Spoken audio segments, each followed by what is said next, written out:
Shalom Havarim, and welcome back to Torah Tales. I am so glad that we're going to get to spend some more time together today because I continue to miss you all very much.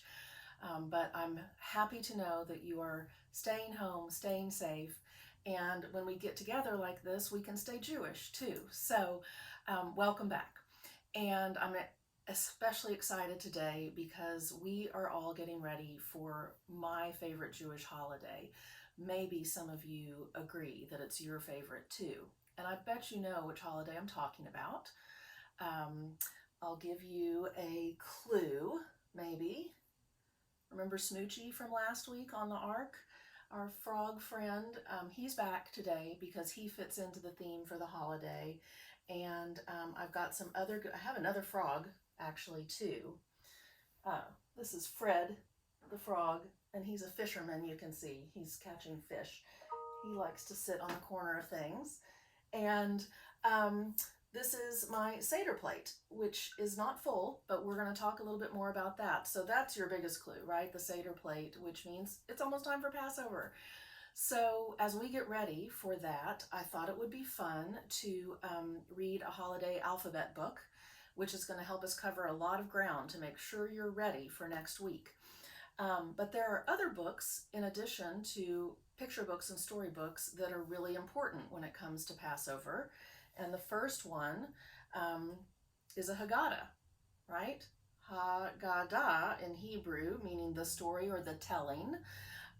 And this is the book that we use, and this is our very own, for my family's, personalized Haggadah, which we every couple of years sell as a fundraiser at Micah. We were planning to do it this year, but we'll have to wait till next year.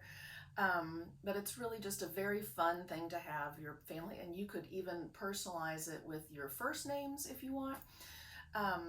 So our rabbis will be leading a Seder for our community on Wednesday, and we hope that you'll tune in for that, and they will show you a few pages from this Haggadah as well as some others. So let me show you a few others that we have here at home that I also really like. Last year we got the Midge's Passover Seder Haggadah from the marvelous Mrs. Maisel, which is a very fun show that moms and dads and aunts and uncles really like. And they were produced by Maxwell House, the coffee company, which was very famous in the past for having Haggadot, the plural of Haggadah, ready for Jewish families to use for their Seders too. So it was kind of a fun little retro throwback. Really nice. Had some good recipes in there too. And then I was especially thinking of you all because this is the unofficial, they do say in parentheses, but you can tell the lightning bolt and the glasses, it's the Hogwarts Haggadah, which is all themed around Harry Potter. So that's fun too. And I really love that there are so many different options for us as to how we're going to tell the story when we sit together with our families and eat some of the special foods. So I have a bunch more frogs to show you. I told you last week, remember, we had also the frog rainstick from the Noah story, that my daughter and I especially really love frogs. So we have a collection. I'm going to read the story to you first, and then I'll show you our collection of frogs that I think you'll really like. And then we'll talk about some ways that you could make your Seder this year extra special and personalized, both for you and your families. So I'm going to read the story. You remember I'm a one-woman production crew, so I have to get up, hang on,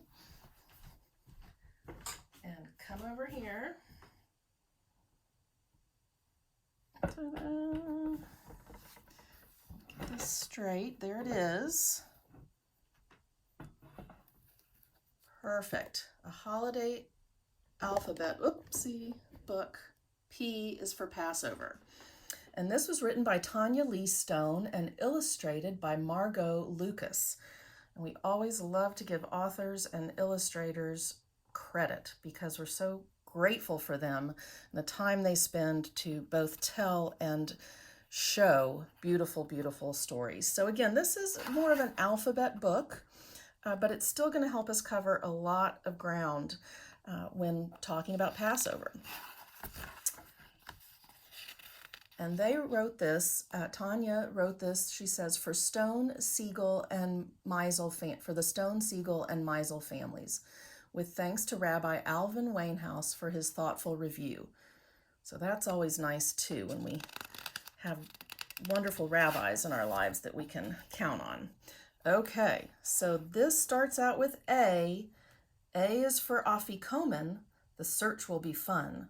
The broken matzah is hidden, and our story has begun. Now look, I do want you to see this first page. If any of you all have a piano bench in your house, what a great hiding spot for the Afikomen. I'm just saying. We don't have that, but I would love to hear what all you all do for your Afikomen. Sometimes there are prizes. It's just fun to find it, I think.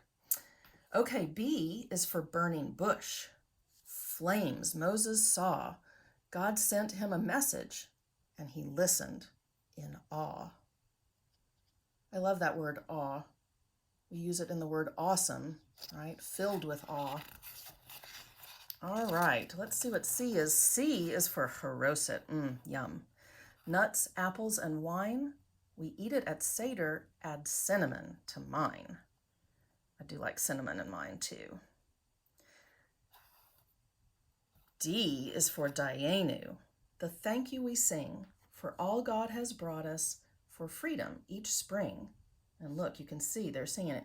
Da Dayenu, da Dayenu, da Dayenu, Dayenu, Dayenu. Okay, E is for Elijah. Front door opens wide. We fill up his wine cup. Will he come inside?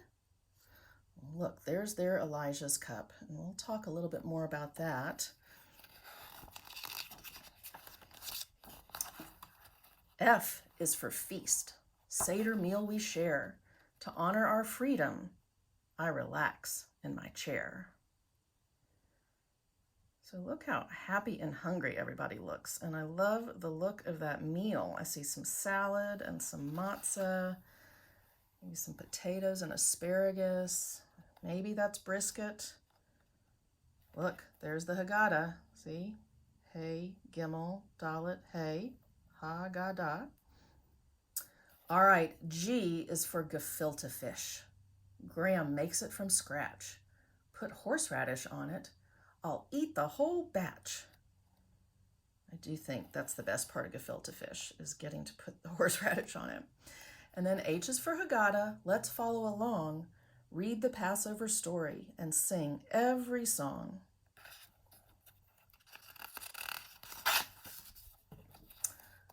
I is for infant.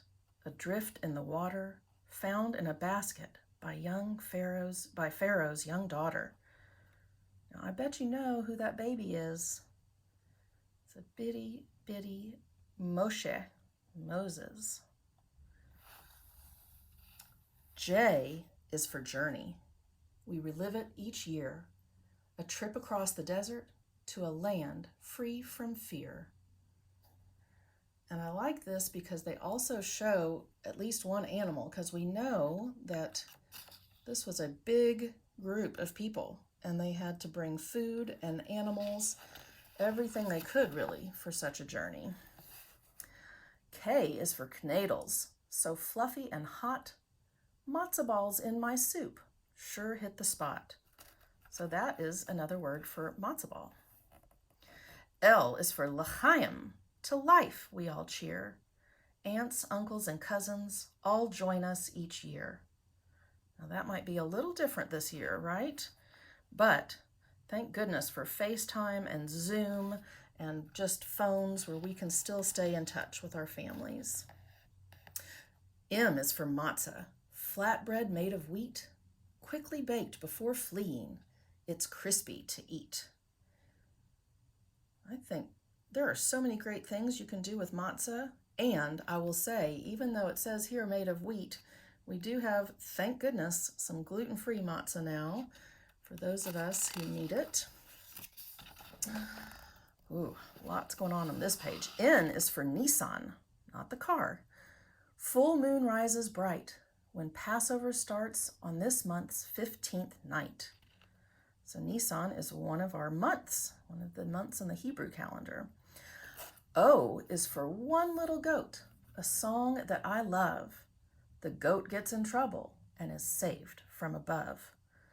So that's the song Hadgadyah, which I know they will be singing at our Seder.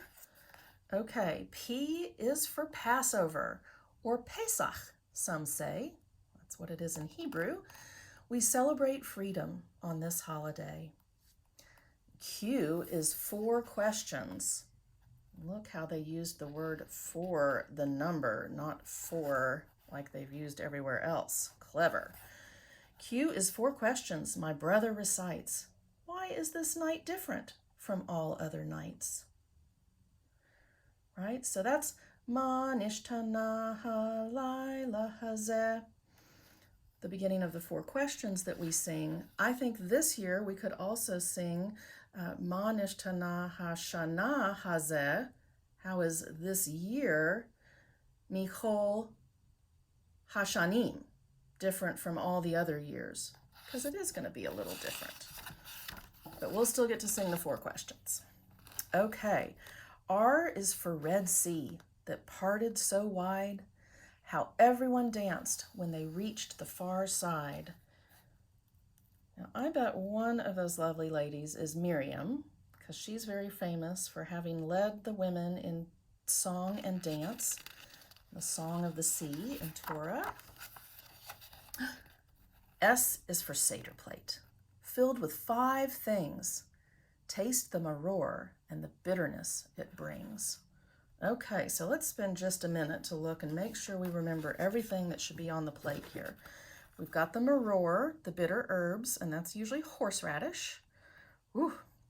It's an acquired taste, but once you love it for life. Haroset, which we already met on the C page. That's when we take apples and nuts and some honey usually and wine and cinnamon maybe and mix it all together. And Mrs. Kenyon, our 7th grade teacher, makes the most delicious haroset with very different ingredients from her family's history. If you're lucky, someday you'll get to have that. Here is the roasted egg, the baitza, and the zeroa, which is our shank bone, and karpas, which is usually parsley, but really any fresh greens will do. And here in the middle is the salt water that we dip the karpas into to remind us of the tears of the time when we were in slavery. T is for 10 plagues, gave Pharaoh a fright. Hail, grasshoppers, frogs, and day turned to night. So you know I love this page because of all the frogs. They are everywhere. Maybe I wouldn't love frogs so much if there were that many. I don't know. Okay, U is for unleavened bread and also sweet cakes. My favorites, the brownies that Dad always makes. So unleavened, meaning it's not going to rise, right? And these look like they're the brownies, but look at those macaroons, look good. And I think this is an angel food cake. Yum. He looks very ready for dessert. Okay, V is for vegetables. Oops. To remember slave years. They're dipped in salt water, which reminds us of tears.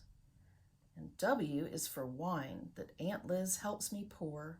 I fill each glass once, and again 3 times more.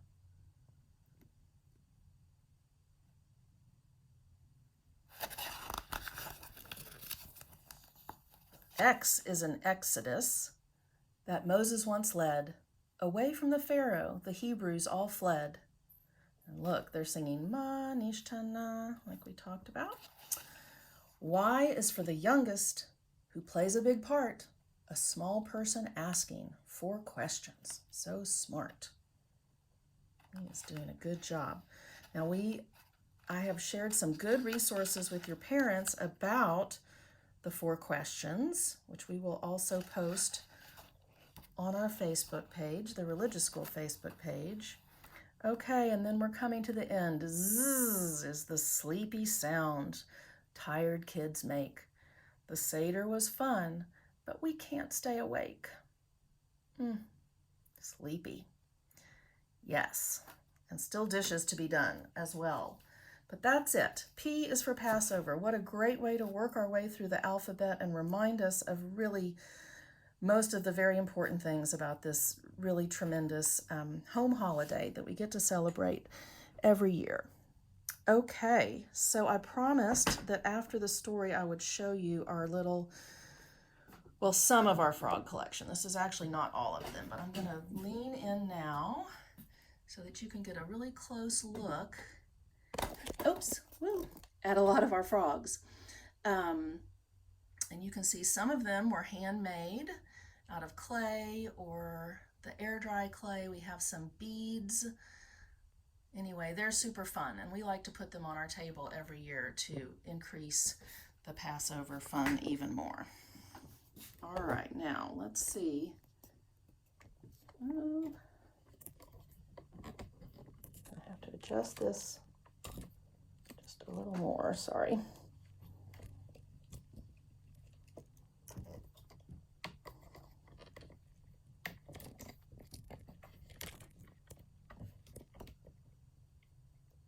Well, I don't know.